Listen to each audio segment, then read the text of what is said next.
Halo guys, saya Isa Marisa akan menyelesaikan tugas pengantar ilmu hukum.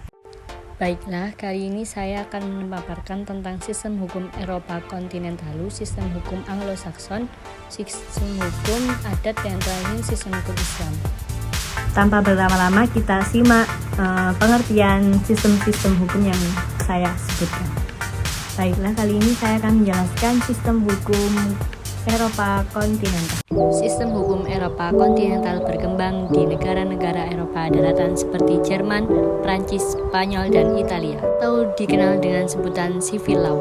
Sebenarnya, semula berawal dari kodifikasi hukum yang berlaku di Kaisaran Romawi pada masa pemerintahan Kaisar Justinianus pada abad 6 sebelum Masehi. Berikutnya, prinsip sistem hukum Eropa kontinental ini ialah hukum memperoleh kekuatan mengikat karena diwujudkan dalam peraturan-peraturan yang berbentuk undang-undang dan tersusun secara sistematis dalam kodifikasi atau kompilasi tertentu. Hingga sistem hukum Eropa kontinental berpandangan bahwa hakim adalah corong undang-undang. Selanjutnya, prinsip dasar tersebut dianut mengingat bahwa nilai utama yang merupakan tujuan hukum adalah kepastian hukum. Hukum hanya dapat diwujudkan bila seluruh tindakan hukum manusia dalam pergaulan hidup diatur dengan peraturan-peraturan hukum yang tertulis. Sejalan dengan pertumbuhan negara-negara nasional di Eropa yang bertilik tolak pada unsur kedaulatan nasional termasuk kedaulatan untuk menetapkan hukum.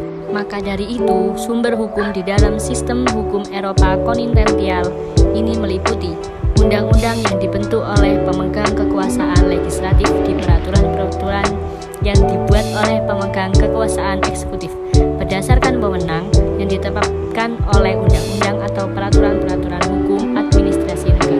Dan kemudian ada juga kebiasaan-kebiasaan yang hidup dan diterima sebagai hukum oleh masyarakat selama tidak bertentangan dengan undang-undang. Itulah penjelasan yang saya pahami tentang sistem hukum Eropa kontinental. Setelah menjelaskan tentang sistem hukum Eropa kontinental, selanjutnya saya akan menjelaskan tentang sistem hukum Anglo-Saxon.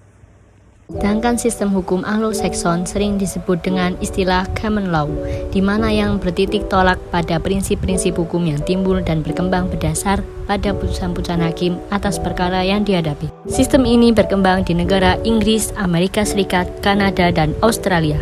Pada sistem hukum Anglo-Saxon berpandangan bahwa hakim adalah corong jurisprudensi karena segala sesuatunya terhadap keputusan perkara hakim harus selalu mengikuti putusannya ada terlebih dahulu. Sistem hukum Anglo-Saxon merupakan sumber-sumber yang tidak tertulis selalu. Terdapat pula 4 yang menjadi sumber hukum dalam hukum Anglo-Saxon ini. Yang pertama, keputusan hakim. Yang kedua, kebiasaan-kebiasaan. Ketiga, undang-undang. Dan yang terakhir, peraturan administrasi negara. Namun sumber hukum itu tidak seperti putusan hakim. Kebiasaan dan peraturan administrasi negara tidak tersusun secara sistematis, seperti pada sistem hukum Eropa kontinental. Perbedaan di antara keduanya pula terdapat dalam sistem pengadilan.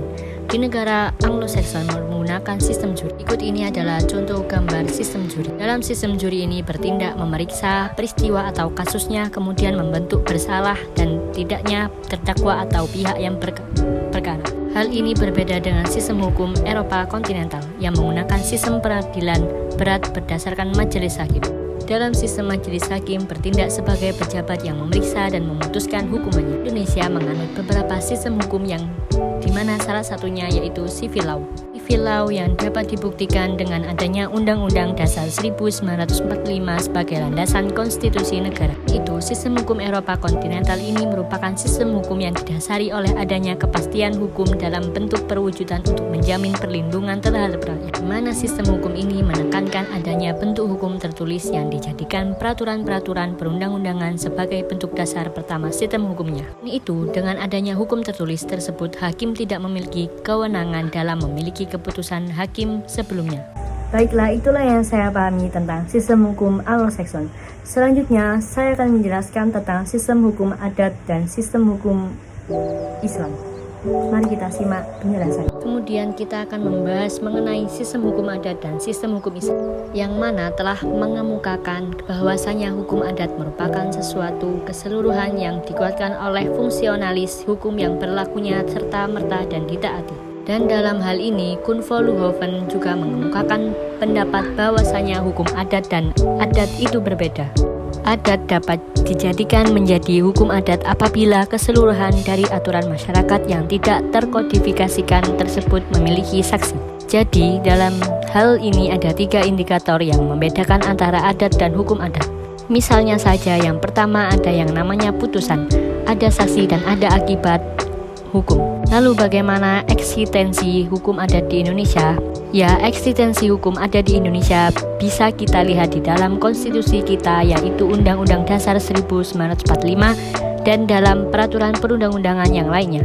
Misalkan saja, saya memberikan contoh dari peraturan perundang-undangan mengenai kekuasaan kehakiman Undang-Undang Nomor 48 Tahun 2009 yang mana mengatakan bahwasanya hakim-hakim konstitusi wajib mengikuti nilai-nilai hukum yang hidup dalam suatu masyarakat. Nah, ini Reving Law ini harus diikuti dalam penggalian hukum mewujudkan suatu keadilan. Nah, di situ ada eksistensi hukum adat. Setelah saya menjelaskan tentang sistem hukum adat, selanjutnya saya akan menjelaskan tentang sistem hukum Islam. Mari kita simak. Lalu bagaimana hukum Islam? Nah, hukum Islam itu merupakan suatu keseluruhan aturan yang bersumber dari hukum Islam. Sumber hukum Islam itu teman-teman bisa lihat misalkan saja di dalam Al-Quran, Sunnah, ataupun hadis dan ijma. Seperti itu. Hukum Islam juga digunakan sebagai landasan dalam penggalian hukum nasional. Saya ambilkan contoh misalnya saja di dalam Undang-Undang Perkawinan ya.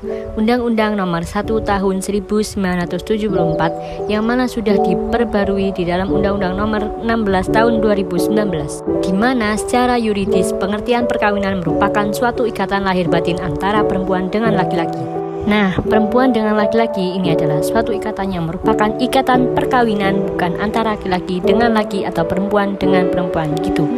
Lalu contoh yang lainnya, misalkan saja ada di dalam Quran surat Al-A'raf ayat 85 yang melarang untuk mengurangi timbangan. Hal ini juga dilihat dalam Undang-Undang Perlindungan Konsumen Pasal 8 Undang-Undang Nomor 8 Tahun 1959 yang mana ada larangan untuk mengurangi takaran dan sebagainya. Sekian dari saya penjelasan tentang 4 sistem hukum tersebut. Semoga penjelasan tersebut bermanfaat bagi teman-teman. Terima kasih.